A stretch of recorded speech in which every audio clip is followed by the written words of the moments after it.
So let's move along to the main event, and the main event tonight is all about digital products. So so to do that, I would like to introduce you to Steph Taylor. So Steph, I met one Saturday morning, and in fact, I was here in front of my computer. And in fact, I was here in front of my computer with a webcam that worked. And she had a webinar on about podcasting. So, and I listened to that and I thought, oh, she sounds pretty cool. She was pretty switched on. She had some great information, and you know, she was a good speaker. And I actually went and subscribed to her podcast and listened to a couple of episodes as well. So she took off with that there, and you know, in a reasonably sort of short time, I thought, this is great. People would love to learn about podcasting. Well, I certainly want to learn a lot more about it, because that's on my agenda to start this year as a podcast. So I thought, well, let's get Steph along here. So I rang her up, and we got chatting, and it turns out that she's a digital, helps people and businesses create digital products. And really, if you think about it, a podcast is another form of digital product. So yeah, so we had a good chat, and I asked Steph whether she'd be happy to come and share what she does here, and she agreed, and so here she is tonight. So without further ado, I would like to introduce and hand over to Steph Taylor. So Steph, the floor is yours. Great, thank you, Nick. Well, I'm going to try and get my slides up, and okay. So if I do that, I'm working off two screens here. So can you see my slides? Looking good, looking good. Great. Let's see if we can get them full screen now, one step at a time. There we go. Okay. So yes, tonight I'm going to be sharing with you guys 6 steps for creating a high impact digital product. Now, what I might do is try and get the chat box. I don't know where this chat box has disappeared off to now.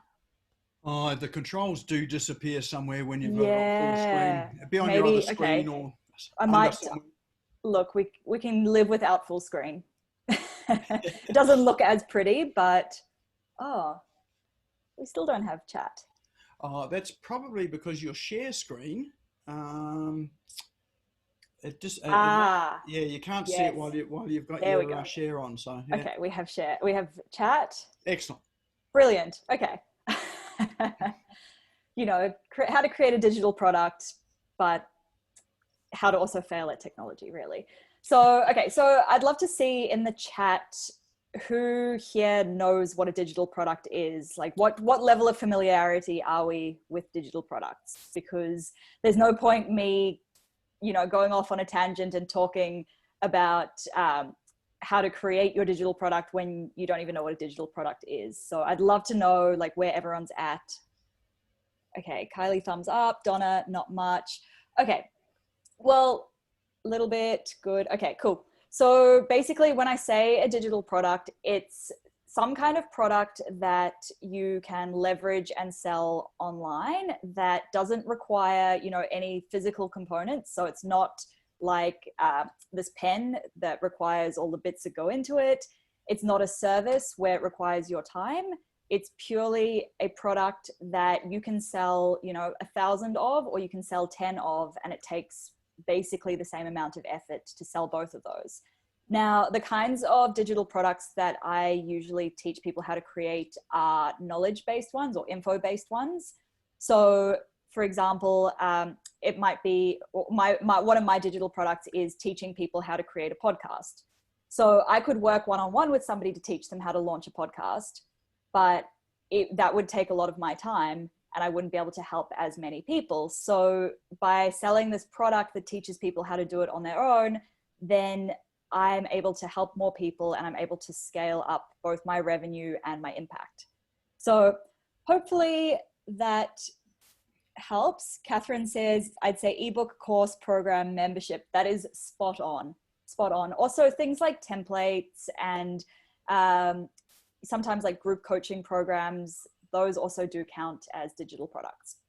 Okay, so Nick already introduced me, but Hey, I'm Steph. I help brands to launch and relaunch their digital products. I am the host of Socialette podcast, and normally I would be a passport stamp collector, but right now I'm just, collecting different stamps in different rooms of my apartment. And if you wish to connect with me afterwards, you can find me on Instagram at stephtaylor.co and on Facebook as well, for Facebook.com/stephtaylor.co, but I'm not as active on there as I am on Instagram.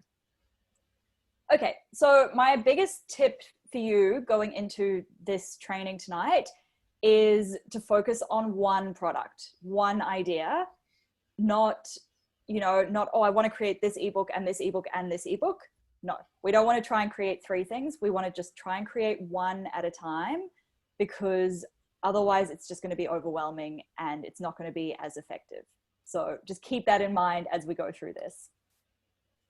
Now, when you're creating a digital product, there are 6 stages, and you'll note that the actual product creation is only stage 5. So there are 5 steps that come in before you actually get to creating that ebook or that online course or that group program or whatever it is that you're creating. And I'm going to walk you through 5 out of the 6 steps, the first 5, at a relatively high level. So normally I would teach this in a 3-hour workshop, but obviously we don't have 3 hours. So it's at a much higher level than what I would normally teach, but just in the interest of time.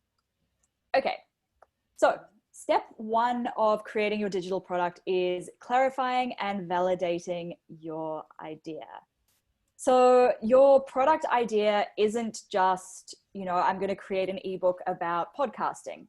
Your product idea is also who the product is for, what problem you're solving for the people that you're delivering the product to, how you're solving this problem for them, and what outcome you deliver. So I'll go back to my podcasting example, right? So for example, I help business owners to launch a podcast through an easy step-by-step framework that allows them to launch a podcast in 4 weeks. So there I've touched on who I'm serving, the problem I'm solving, how I'm solving it, and the outcome that I'm delivering for them. So that is, if you're just starting to build that concept in your head, this is where you want to start. And I'll drill down into each of these things a little bit more. Because, okay, the number 1 most important place that you need to start with your digital product is with the people that you're selling it to, the people you're serving. If you try to be everything to everyone, you end up being nothing to no one. And this is such an important thing, no matter what you're doing online or even, even physical product businesses. It's so important to be really clear on who you're trying to help, because otherwise it ends up being a bit vague and, oh, my slide's not showing. No, you're still on the first slide. Sorry guys. Sharing has paused. Bring your shared window to the front. Oh, that's because you've got another window in front of it, maybe the chat window. So just click on click on the screen that you're sharing, and then it should come right. Come on, technology. Now I've lost my slides completely. Okay, can we see them? Yes, we can. Brilliant. We got the truth bomb now. Sorry guys. Okay, well, this would have just seemed like a lot of words then when I was going through the idea part. It was good though. Well, maybe what I might do, Nick, is I might send you my slides afterwards and then you can email them out to everyone, because otherwise there is a lot of content in here and it can be a little bit overwhelming. Perfect. Okay. Sounds good. So we got up to trying to be everything for everyone. So if you try to create a product that is for everyone, if you try to say, well, my product is for all females aged 35 to 55 in Australia, the problem is people end up asking, well, is this for people like me? Is this the right product for me? Whereas we want them to think, oh, this product was made for me. So if you get really specific, you say, well, this is for female business owners between the ages of 35 and 55 who run a service-based business online, they are going to be like, oh, that's me. This product is 100% what it's made for me, rather than leaving them guessing. Come on, slides. There we go. So the next part of your idea is working out what problem you are solving for people. Because people don't buy digital products because they want to learn things.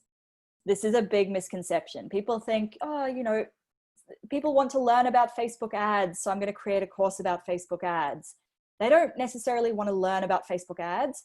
They want to be able to use Facebook ads to create more profit in their business, or they want to learn about Facebook ads so that they can get Facebook ads clients. So it's not because they want to learn something, there's actually another outcome that they want to get.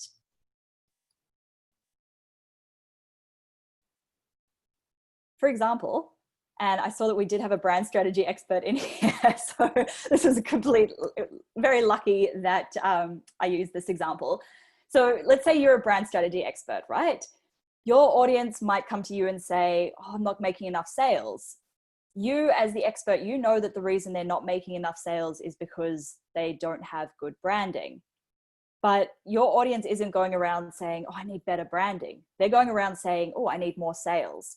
So a big part of this step is jumping into your audience's shoes and thinking, okay, how does this problem show up for them? You know, how is it manifesting in their lives? Not just what is this problem from my expert perspective, because you know a lot more than your audience knows. Also, if you have any questions as we go, pop them in the chat, and what I'll do is I'll check the chat as I get to the end of each section, and we can do that. And then at the end of this presentation, we'll do Q&A where you can unmute yourselves and ask longer questions if you'd like. Okay, the next thing in clarifying and validating your idea is, how do you solve your problem, the problem for your customers? You don't solve it with an online course. You solve it with something like a framework or a process or a philosophy or a methodology. Now, I always use the weight loss industry as an example here because it's such a clear way of how different methodologies can achieve the same result. So for example, you know, if somebody wants to lose weight, there is the paleo diet, there's the keto diet, they can go vegan, they can, I don't know, there's whatever, Weight Watchers, Jenny Craig, all of these different methodologies get them to the same outcome. But they're not buying a diet, they're buying into this methodology. So this one's a little bit of a tricky one to get your head around, but you've got, as an expert in what you do, you probably have some kind of process or some kind of framework that you work with anyway with your clients perhaps. And it's just a matter of articulating this. You might not even realize it. You might have the structure that you take your clients through each time you get a new client, and you've just never thought of it as a signature process. So this is quite a tricky one to get your head around sometimes, but you know, you'll find something in there. Okay, then you also need to work out what outcome you are delivering. So like I said before, people don't buy digital products to learn something, they're buying it for the outcome. You know, specific outcomes sell. And it can be a little bit scary, especially, you know, in the business space, promising a specific outcome. But let's use the example of, say you're a business coach, right? And you're launching an online course that's teaching people how to make more money in their business.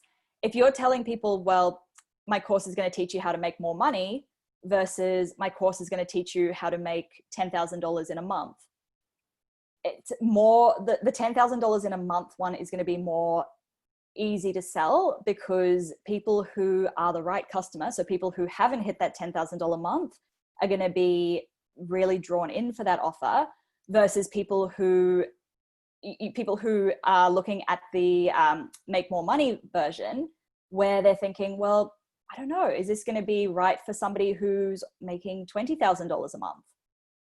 So be really clear on what outcome you're delivering. It's hard because you can't guarantee that, but the idea is that if somebody were to purchase your digital product and go through your product perfectly, complete your process perfectly, and everything else being good, they should be able to achieve that result. But you're not responsible for them doing the work. That's where a lot of people get stuck. They think, well, you know, like if somebody signs up for my course and they don't complete it, then they're not going to have that $10,000 month and I haven't delivered on the guarantee. That's not your problem. Whether they complete it or not is not your problem. Anyway, I've gone off on a tangent there. I talked about what if you can't guarantee the outcome. Okay, and then lastly, you need to validate your idea. And this is because you could have the absolute best idea in the world, but if nobody wants your idea, then you're not going to be able to sell it. You could throw hundreds of thousands of dollars in ads at a product, but if nobody wants it, it's not going to be profitable. So validating it is how we get around this fear of launching and nobody buying, because it's going out to your audience and finding out whether it's something they do want, whether it's something they would be willing to pay money for. Now, a couple of ways that I recommend validating it. You don't have to do all of these. At least one or two of these is always quite good. So it could be as simple as surveying your audience, finding out what problems they have that you could help with and what the dream solution would look like for them. You can interview specific people. So this might be reaching out to past clients or reaching out to your most engaged social media followers and saying, hey, can we just have a quick 15-minute Zoom call? I'd love to ask you a few questions. And in return, I'll give you my digital product for free, or I'll give you a discount on it, or I'll give you 15 minutes of coaching for 15 minutes of your time. You can also create a wait list. This one's not a particularly good form of validating your product because it's very easy for somebody to just put their email address in and join a wait list. It's not really asking for any buy-in from them. And then the last one, and also the most powerful one, is to pre-sell your product. So this is when you are selling your online course before you've made it. And this is actually, you see this quite a lot. So you'll see somebody launch the online course, sell it, and then they'll say or the first module kicks off on 1st of July. So they know that they've got students before they start the online course. Often, actually, what I really recommend, if you're thinking of doing an online course, a really good way to go about it the first time is to pre-sell it and do it as a group program. So you're showing up on Zoom every week and teaching them the content on Zoom. So then you are creating the content week by week, rather than investing a huge amount of time into recording videos, creating slides, all of that. You already have customers before you deliver it. And it's a much better way because you're getting that one-on-one feedback loop from your customers. Okay. So once you've got your idea and you've validated it, you need to choose what format your digital product is going to be. So, is it going to be a membership? Will it be an ebook? Will it be an online course? Will it be a group program? The wrong way to go about it is to approach it and say, oh, I want a membership. A lot of people do this. They think, oh, I want a membership because it's recurring revenue in my business, or I want an online course because I don't want to be committed to a membership. That's the wrong way to go about it. The right way is to think about what format is going to get your students the best results, how your students want to learn. I mean, some people don't like being locked into memberships. Some people would rather learn in a 8-week group program environment than in a big membership with lots of people. What fits in with the business that you want and what fits in with the lifestyle that you want? I mean, for me, I used to have a membership site and I was locked into showing up live quite a lot, which was great until I went traveling. And then I found myself, on the other side of the world, having to show up on Facebook for lives when it was the middle of the night. So you need to consider all of these things. And what's my last bullet point? It's hidden behind my other screen. Oh, what's the easiest for me to create right now? That is what I was talking about with the, creating a group program via Zoom or creating an online course via Zoom, rather than investing time into recording videos and all of that before you launch it.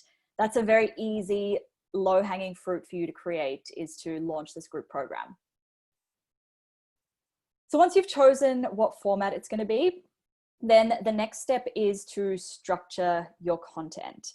How are we all going? Are we all keeping up? I know there's a lot of content and we're only about halfway through. So I'd love to, let me know in the chat box if you're completely lost or if you're staying afloat, please.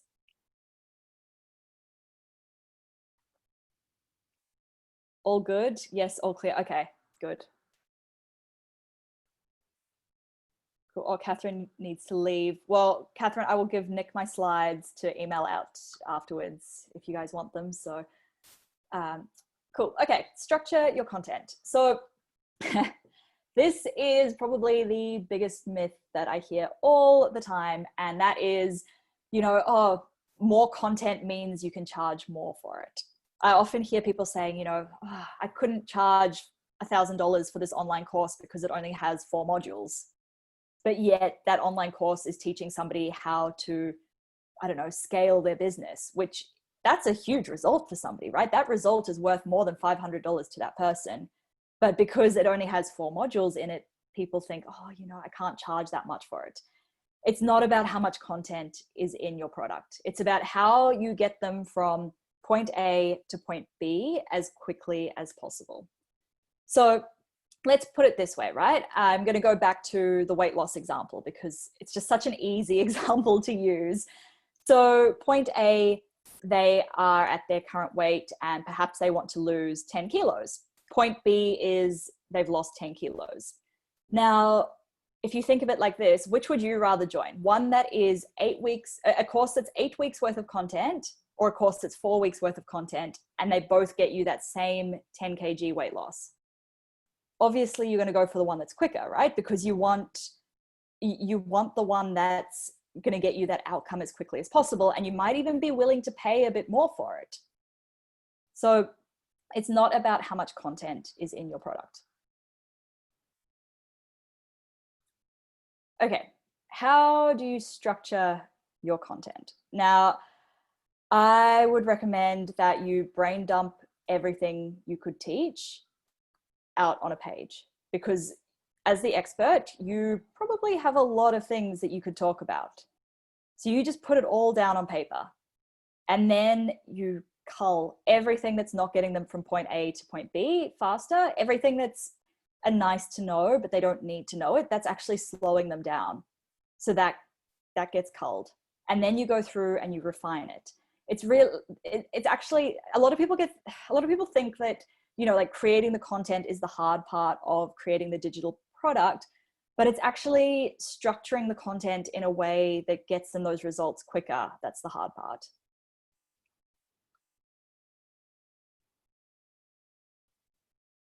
And then once you've got that outline, you say, okay, what else can I remove from this? Okay. Then stage 4, package your offer. Nick, how much longer do I have? Do I have until 7 or do I have till 7:30? That'll be 7:30. Okay, perfect. Good. I thought for a second that I thought, surely it's not 7. Okay, good. Good, because we still have 2 more steps and a Q&A to go. Okay, so then we need to package up your offer. Now, your offer is how you'll present your product to your customers. You're not going to just say, hey, here's my ebook, because that's not very appealing. Instead, you want to be able to present it with a name. And when Nick was talking about that rhyme zone tool before, I was thinking, oh, this is perfect for naming a digital product because, you know, like names with rhymes are always a little bit catchy. Your offer is also how much you're charging for it, whether you have a payment plan, possibly, what bonuses you're bundling up with it, whether you have a refund policy, whether you have elements of scarcity and urgency. And I'm going to dive into a couple of these a little bit more in depth. I don't have time to go into all 6 of them, unfortunately, but I will dive in. 6, 7, 6. I need to have my screen on a riser, I think. And then you have the case studies and testimonials, which are basically proof that you are able to deliver the result that you promise. Together, when you package up this offer, this should be enticing enough to take somebody from sitting on the fence about potentially buying your product to thinking, oh, this is perfect. I need this. I want to buy it right now. So I'm going to look at pricing because this is where I find a lot of people get stuck. Naming is pretty easy. You know, bonus is relatively easy. Pricing is probably the toughest one, because we all have this belief that our audience wouldn't pay that much. However much that much is, we all have this illusion in our heads, oh, my audience wouldn't pay that much. Here's the thing though, okay? Have they ever spent this amount before, right?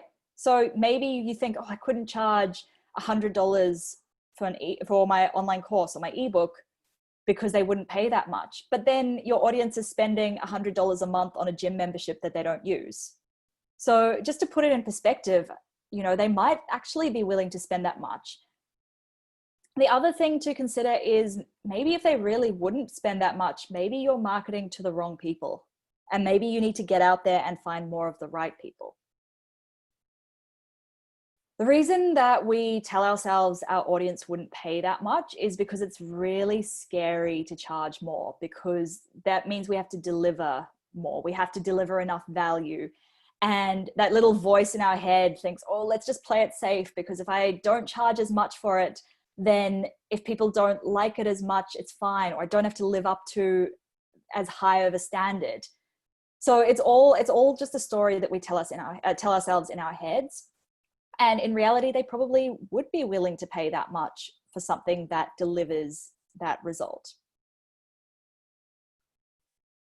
Again, I know I've mentioned this, but I honestly can't emphasize this enough. The price isn't determined by the amount of content.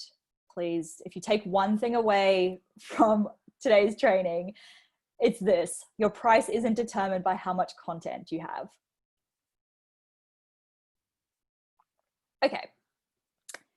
Then we come to the most important, I don't know the most important, but probably the biggest step, the most time intensive one, and this is creating the actual product. So everything that we've done up until now is just laying the foundations for creating this product. A lot of people will think, you know, I want to create an online course, open up a blank Google Doc and start typing up lesson 1 before they've thought about what they're going to teach in the course, before they've thought about who the course is for, before they've thought about what outcome they're getting for anyone. That actual creating the product, that outlining the lessons, that comes at the end. That's this stage here, stage 5. And really, it's not that difficult of a stage. It's time consuming, yes, but if you follow a bit of a process, and this is how I create mine. So I will create a list of everything that needs to be created. So, you know, it'll be, okay, I need to create module 1. I need to create lesson 1. I need to create the worksheet for lesson 1. I need to create lesson 2. I need to create the video that goes with lesson 2. I literally write down every single thing that needs to be done so that I can tick them off as I go. Then once I've got that outline, then I drill down. So I'll say, okay, lesson 1, let's drill into lesson 1 and outline lesson 1. Someone's unmuted, I think.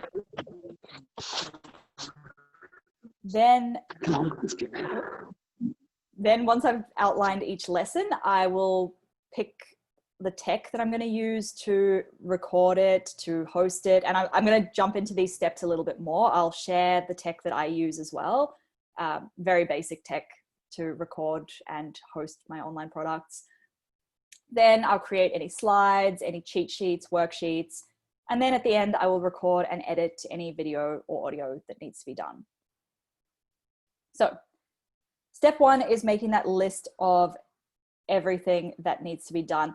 Oh, I've just noticed Debbie asked a fantastic question. Some people in Australia charge in USD and some in AUD. What are your thoughts?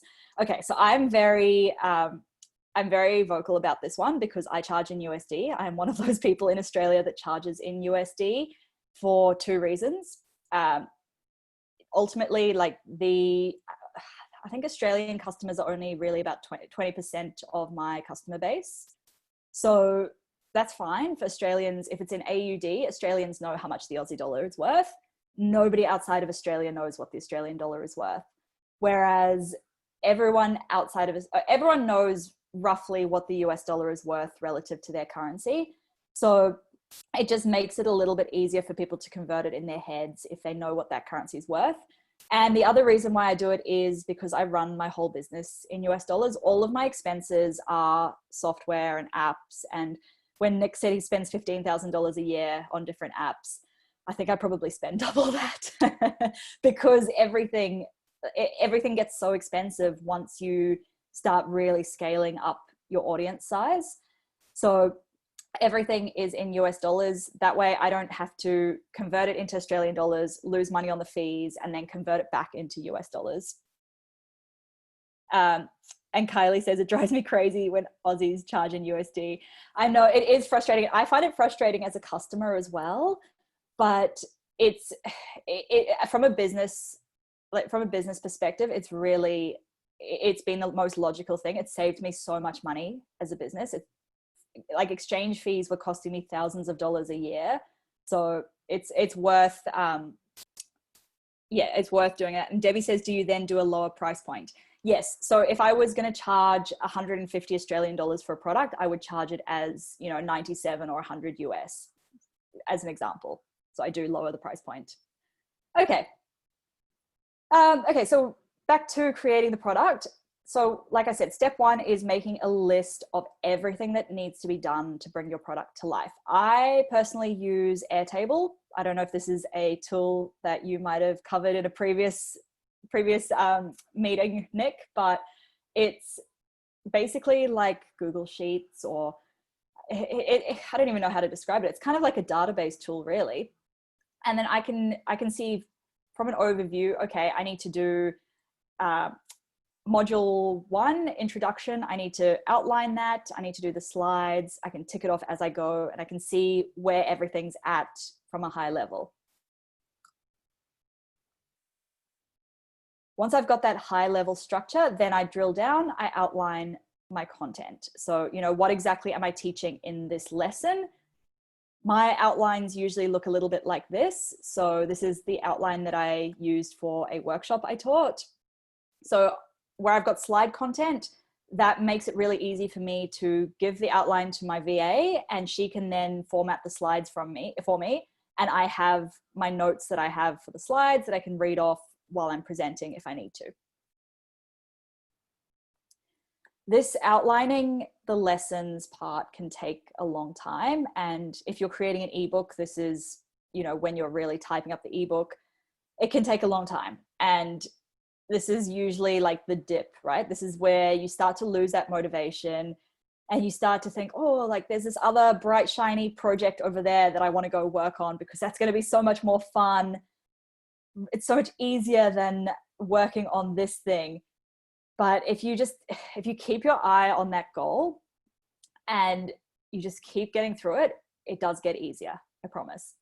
Oh yes, consistent action or batching. So some people find that the best way to do it for them is, every morning, as soon as they sit down at their desk, the first hour of that morning is spent on creating their digital product.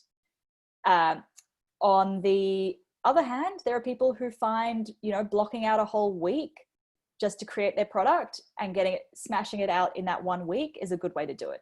It really just depends how you work best. Oh yes, the fun part, tech, choosing your tech. So, obviously as it's a digital product, it needs to be hosted somewhere on the internet. It needs to be recorded. It needs to be created. A lot of people get stuck here because it's overwhelming. There are so many options you can choose. So these are what I use to record, or this is what I used to use to record. I no longer use the Blue Yeti microphone just because I have a better podcast microphone now, but it's a good beginner option. You can also just use the headphone microphone that you have. That's good enough, I use a Logitech C90 webcam most of the time. I'm not using it tonight, but If I'm recording an online course, I would use that webcam. But otherwise, the built-in webcam on your computer is also fine.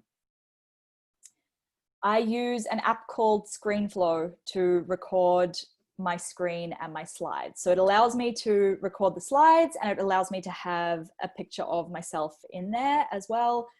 You could also just use Zoom. You know, you open up a new Zoom meeting with yourself and hit record, and that achieves the same thing. But then you can't edit it. That's the only downside. Same with QuickTime and same with Loom. You can use those as well. If you're doing, say for example, you're filming a video on your phone, you can edit that in iMovie. I'm not quite sure what the Windows equivalent is of iMovie. Oh, Corinna said, yes, you can edit Zoom. Corinna, do you edit it in Zoom, or what do you use to edit it? I'd love to know. Oh yeah, you need a different program. Mov AV. Okay, cool. Well, there you go. You learned something new.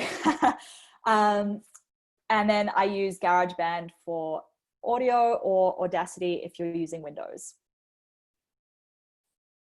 If you are doing slides, worksheets, cheat sheets, PDFs, anything like that, you know, you've got PowerPoint, you've got Keynote.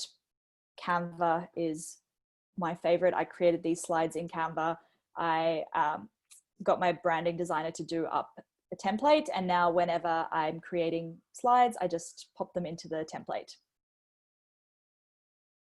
Okay, now hosting your content is a big one. A lot of people do find this one difficult because it's, you know, there are things like Teachable, Thinkific, Kajabi. What's the other one? There's another big one. I can't think of the name. There are so many different places to host them. Ultimately, they're all very similar, but it's very, you can get caught here because something like Teachable does have a free option, but then they take a percentage of your sales. So that's not so ideal. It might work out cheaper at the start, but if you're planning on really scaling up your product and selling lots of it, that can get very expensive. I use Kajabi for my own business. It's really good for creating, you know, like a library. People can log in and they can see all of the courses that they've purchased from me. They can access all of the trainings inside the courses. It's just a very easy to use program. You can use it to create your sales pages. You can use it to create your checkout. You can use it to send emails to your customers once they've purchased. It all just fits together beautifully, seamlessly. If you're doing live calls or live group trainings, Zoom, you can't go wrong with that. I haven't found anything wrong with Zoom yet. Okay, let's see some questions. Does LearnDash host? I've never used LearnDash, but I believe it's a plugin that goes into WordPress. Am I right? Yes, it Yes. is. It doesn't host, but it's a plugin for WordPress, but also other applications as well. Yeah. So I don't teach, when I teach people how to create digital products, I generally steer them away from the WordPress side unless they have a strong tech background or they have a tech support team, just because there's so much more that can go wrong. I've heard of people having memberships where the entire thing has imploded and people haven't been billed, or people who've cancelled have been billed, and it's just so many different pieces to piece together. So I wouldn't go down that route if you're just starting out. And Corinna says, same with Teachable on the next package up fixed fee. Oh, the one where you're paying for it and it's not taking a commission. Okay. Yeah. So, I mean, they all are much the same. It does come down to a matter of personal preference. I do believe Kajabi is a good one to start with. If you're starting out small, where to start? I mean, if you're starting out really small, you can even start with just hosting it in Dropbox. So for example, you could have, I don't know, it depends whether you're doing like an online course or an ebook or something. If you've got a membership, then it's really important that you have some kind of platform to support the billing and everything. So something like Kajabi or possibly Teachable, I think, does memberships as well. But if you're doing something like an ebook or an online course where they just pay once, download it, then you can even host it on Dropbox. Yeah, okay, so small number of people in an online course. Or you alternatively, you teach them in Zoom. That could be an alternative. So then you don't actually have any pre-recorded videos in your online course, and you're just creating the content week by week. And then in future times, when you run that online course, you already have the slides created. And then you might think, okay, let's think about recording some videos to go with these slides now. Okay, do we have any other tech questions before I move on to the mindset portion? Because there is, believe it or not, there is a lot of mindset stuff that happens when we start to create digital products, because it's scary, it's new, it's unfamiliar, it can be overwhelming. Okay, no other tech questions.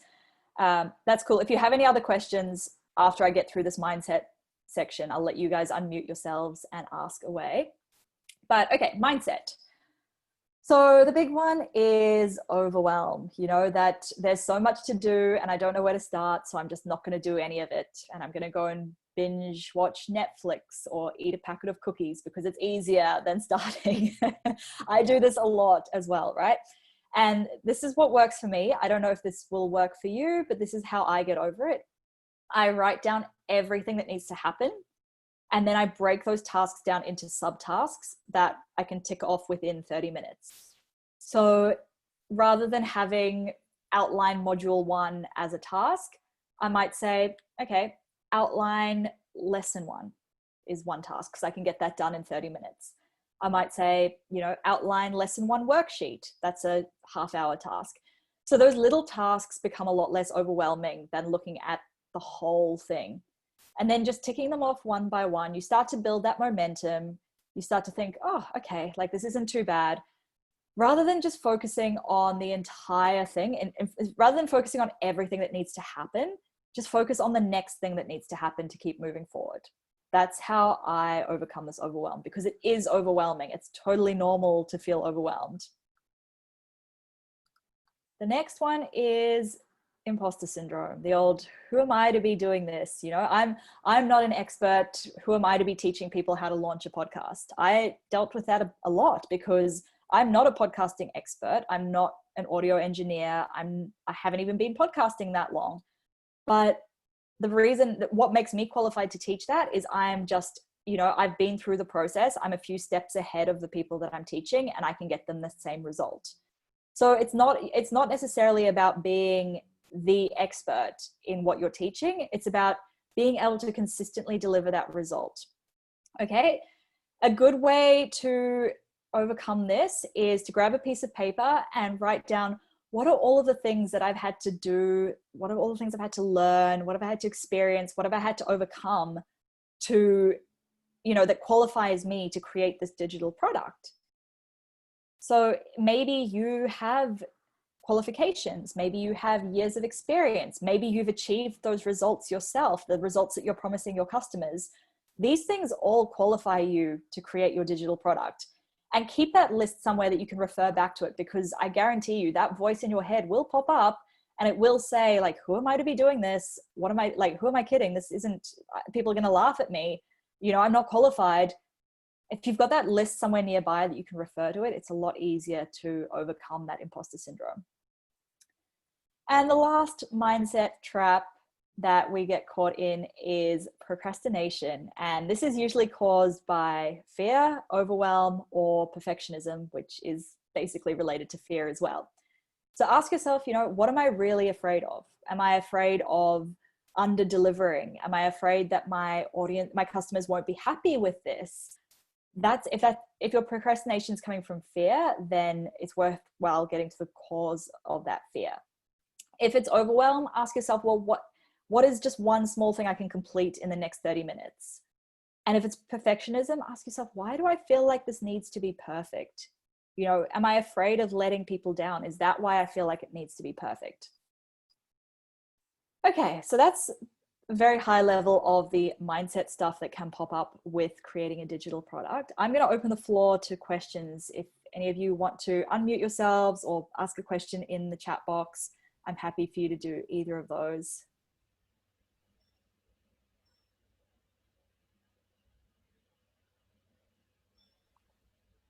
Nobody has questions. Usually I can guarantee I get somebody asking me, you know, like, what if somebody else has already created a product with the same idea as me? That guaranteed somebody always asks me that question. So I'm going to answer that one for you guys anyway.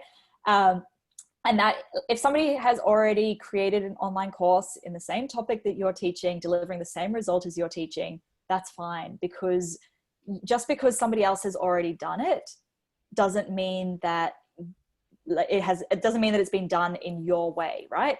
I always use the analogy that I use here is espresso. So the Italians invented espresso, and then everyone else went and created frappuccinos and mochas and all sorts of other ways of getting caffeine into your body.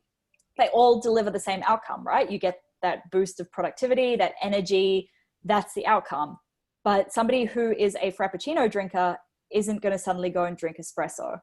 So it's about figuring out what makes you different from your competitors and finding the right people. Okay, cool. We're getting some other questions here. I'm partnering with someone to create a new online program. Any tips on dual creation in a partnership? Oh, I've never actually created an online program with somebody else, but I would make sure that you're both very clear on who needs to be doing what. And it's, that's going to be, yeah, I think just knowing exactly who's in charge of doing what, having deadlines for each other, and not, I guess it depends how you work together as well. I mean, I've noticed, like, with friends who've done them, I've noticed people who have one partner that's the big visionary ideas person and then one that's the details person. Those tend to work really well in partnerships, but it's really hard to say without knowing your dynamic. But just as long as you know what you're both in charge of, that's important. Vera has asked me a question about podcasting. Okay, approaching guest speakers to get them into your own challenge or podcast. How do you go about approaching them if you're just starting out yourself? My biggest tip for approaching people for anything really. So, I mean, this would apply also if you are running a membership and you wanted maybe somebody to come and teach a masterclass in your membership, leverage your networks.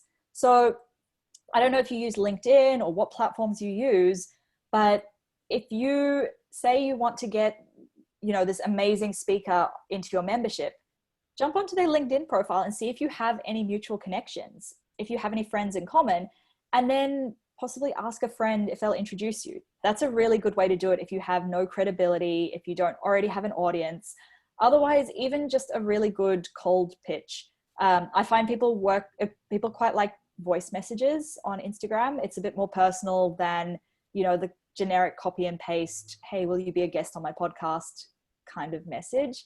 If you can send them a voice message, they know that you took the time to send a personal message.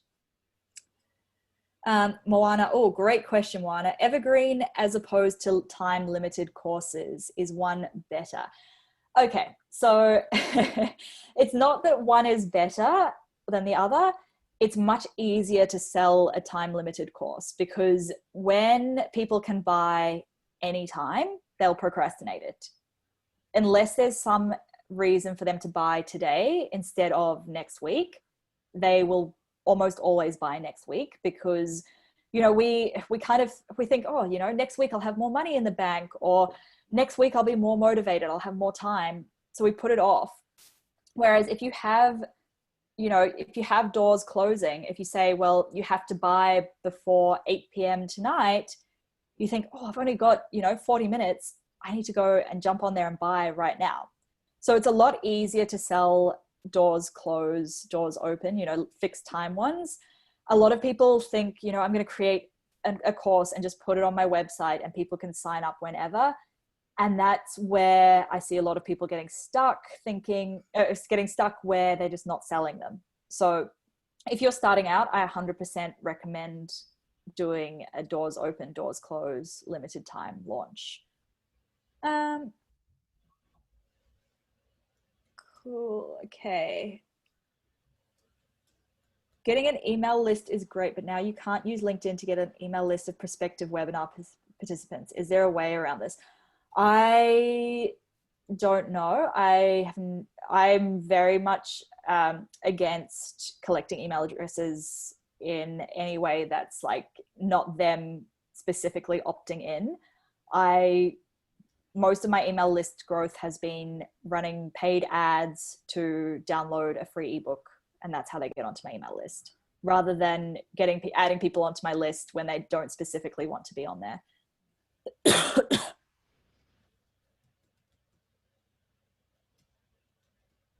Janine says she's always sold her online programs before created. Now I've created 17 more individual programs and will sell before I create. Yeah, I think honestly, if it's the first time you're creating a new program, if you've never sold that same program to your audience before, selling it before you create it is such a good way to validate that people are willing to pay for it, because you can ask people, you can say, do you want this? Is this product something you would buy? And they can say yes. But until they actually put their money where their mouth is, you don't know for sure that they're going to buy.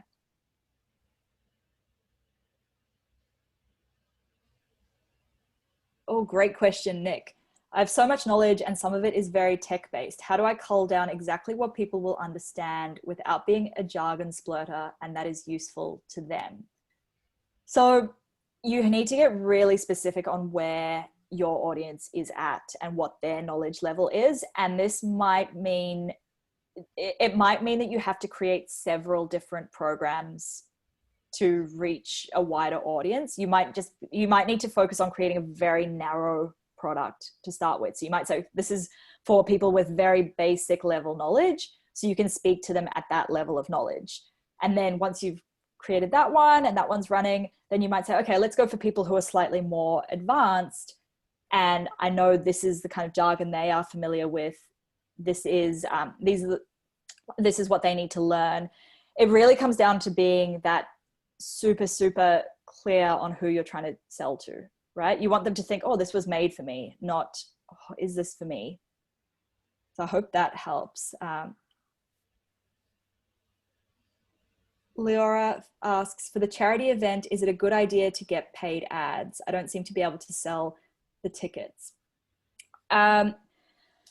Yes, paid ads work, but the ads on their own they're not a magic bullet. You need to have everything else. You need to have everything else set up effectively. So it's worth looking at, okay, how many people have landed on the page to buy tickets? And of those people, how many people have purchased? Because if people are landing on the page and the text that's on the page isn't compelling enough for people to buy, then you can drive 100,000 people onto that page and it's still not going to sell the tickets. So it's working out where people are dropping off along the way before you put money into paid ads to get them to buy. I hope that makes sense. I think a lot of people think that Facebook ads are this magic bullet, but if the other bits and pieces along the way aren't perfect, then it can really let down your ads. Okay, Mark says, so once you start building an audience, how do you keep them engaged in terms of campaigns, etc.? Is it getting them to land on your page, like you said? I'm not quite sure what you're asking, Mark. So what I do to build my audience is I will run Facebook ads that advertise my free ebook or one of my free masterclasses. People sign up for that. Then they get the download or they get the link to watch the masterclass. And then after that, they get emails from me. And then they go onto my normal email list. So I email my subscribers once or twice a week, every week, regardless of whether I have something to say or not. And then from those emails, I will send them to my podcast. If I've published an episode I think they'll enjoy, or I'll send them over to Instagram, or I'll send them to YouTube. I'll send them over to my different bits of content to keep them engaged along the way. So it's not just me talking about nothing. I'm not sure if that answers your question, but yeah, that's what I'm working with Nick with at the moment, and another lady in terms of building my audience, in developing those campaigns and webinars. So that's how you build your email list as well, is by getting people to subscribe. Yeah. Rather than going through LinkedIn and downloading a list of emails and forcing it onto people. Yeah, because so if you get people's email addresses onto your list and they haven't opted in for it, I believe it's actually illegal in some countries anyway. and they can then report you as spam, which then signals to Gmail, to Outlook, to Hotmail, to all of the email providers that you are a spammy sender, which means that then you're more likely to end up in people's junk mail folders. Yeah. So and that's why LinkedIn have stopped doing that. They've stopped allowing you to download a 1,700 email list, emails of your contacts. Yeah. Yeah, I wouldn't recommend it. No. You see it a lot with Facebook groups as well. I mean, I must have added my email address into the comments in a Facebook group at some point, because I keep getting all of these emails from people who've just launched new businesses. And it's like, we've just launched. And I'm like, I have no idea who you are. Yeah. Why would I buy your product when I don't know who you are? Yeah. Yeah. Okay. Vera asks, my business is focused on helping people who are wanting to overcome very personal, difficult challenges in their life. It's highly emotional content. So I'm finding I get huge support privately through messages, but publicly people rarely comment. Although I'm very transparent, I'm noticing it's difficult to get their direct feedback on my content. Any suggestions for different ways to ask for feedback so I can tailor my content to what my audience is enjoying most, rather than getting crickets or I love everything responses? Yeah, that's a tough one. But if they're messaging you privately, then it might be worth going back and saying, hey, can we jump on a 15-minute call? Or once they've already reached out to you, then asking them questions in return, rather than doing a cold reach out to them. And making sure that you're not asking those questions in a public forum, like on an Instagram post where they're not going to reply on comments, but rather, via Messenger or via email or wherever else that you're messaging them privately might be a good way to do that. Also, if you have, I don't know if you've used Typeform before or SurveyMonkey, it could be worth putting together a couple of questions in a survey and sending those to them, and then they can answer those privately as well. Cool. Okay. Do you have any other questions, guys?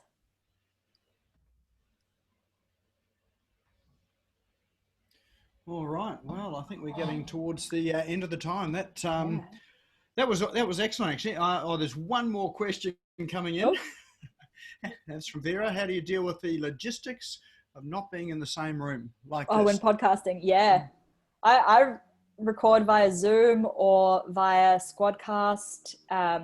Any of the online tools. I mean, most of the time, even pre-COVID, I was recording most of my podcasts remotely. It is a lot more fun when you're in person, because you can read the other person's body language a lot better. You're less likely to talk over each other, but it is what it is, right? I feel like your audience will understand if you talk over each other, or if the internet connection cuts out. It doesn't have to be perfect. Awesome. Well, I think that's probably about all we've got time for tonight. I'm sort of sensing that people could ask a whole lot more questions, and we could be here through till about 9 o'clock and still going. But I, for one, found that an inspirational and overwhelming presentation. Thank you. In the sense that it's like, wow, there's so much to do, isn't there? There's a lot of moving parts in this here, and I'm the step number 5 guy. I'm the guy that thinks, right, let's just get in and write something, and but there's all of this pre-work. That's all the hard work, isn't it? So yeah. So look, I really appreciate your time tonight, and I think everyone here sort of appreciates your time tonight. So thanks very much for being so generous with your knowledge, and providing some really good content, some excellent content for tonight as well too. So is this something that you work with people to help them do, or how do people get in touch with you if they've got questions or want to get into things in a bit more depth? Yeah, so I'm not taking on clients for a couple of months now, because I'm creating and launching my own new products. So I'm in my little product creation bubble, but I do have this was actually an extract from my full 3-hour digital product creation workshop. So if you are serious about learning a little bit more of how to create a digital product, you can find that full workshop at stephtaylor.co/workshop. And I also do have a freebie. Actually, I have a whole slide that I should have put up. I put my slide up here with how you can get my freebie. Can you, oh no, you can't see that. You can see that now, yes? Can see that now, yep. Yes, so this is where you can find all of my things. I have a free ebook called the Digital Product Kickstart Kit, and it's basically a workbook that takes you through the steps that I've taught tonight. I also share a lot about product creation and launching over on my podcast, and same with my Instagram. And you can also find my website at stephtaylor.co. So that's where I live on the internet, all of these places. Awesome. So what was that first link that you gave us? I'll put that into chat. Oh yes, stephtaylor.co/workshop. Workshop. Awesome. Excellent. Oh, well, look, it's extra special that you've come out tonight, considering you're, writing your own digital program. So it's a nice change. So so definitely thank you very much for coming out tonight. I'm sure people have got a heap of info out of it. I know that there are people here that are creating digital products already, so I know that tonight is going to be super helpful for them. And the fact that most of us are staying at home at the moment, so we've got all this time to be able to do it, or not. So if anyone's got any questions or whatever, look, and want to know more, look, feel free to throw some questions and things into Business Owners Smashing It Online. Start discussion in there. Steph may or may not be there, but you can certainly talk amongst yourselves. And I think sort of the whole process of collaborating and sharing sort of some ideas also sort of takes us forward as well too. All right, so that's it for tonight. Apart from next week, we are doing this again, and we have another guest speaker next week. I'm just confirming it, but I'm pretty sure. Oh no, that's the week after. So we've got 2 weeks lined up, but we've just got to confirm next week. But I can guarantee it's going to be well worth it. It'll almost be as good as tonight. Thanks, Steph. And it's at 6 o'clock, so that is up on the Zoom board now. So you can go to Zoom and register now. We'll get JM to pop the link into chat, so you can just click that there and register for next week as well. And tomorrow, for those of you that would like to come along tomorrow, we have an office hours Q&A which we run at 10 o'clock in the morning, and there is no agenda. So you bring your questions, you bring your sort of ideas. If you're looking for an app, you've got a problem, you've got sort of something you need to know with your digital marketing, bring it along. We'll workshop it. We'll have a discussion about it. I can't guarantee that we've got the answers, but we certainly will help point you in the right direction for those sort of things too. So that's 10 o'clock tomorrow. And I'll get JM to sort of, or Lorena to throw the link for that into chat as well, so you can join that. If he doesn't manage to do that, just go to the Business Owners Smashing It Online Facebook page, and the link will be there tonight and tomorrow. So you can just jump on and join. It is a free-for-all sort of discussion, and we do have some interesting discussions. All right, so thanks everyone for coming along tonight. Thank you again, Steph, and go and have a great night, and we'll see you online and back here next week. Thank you so much.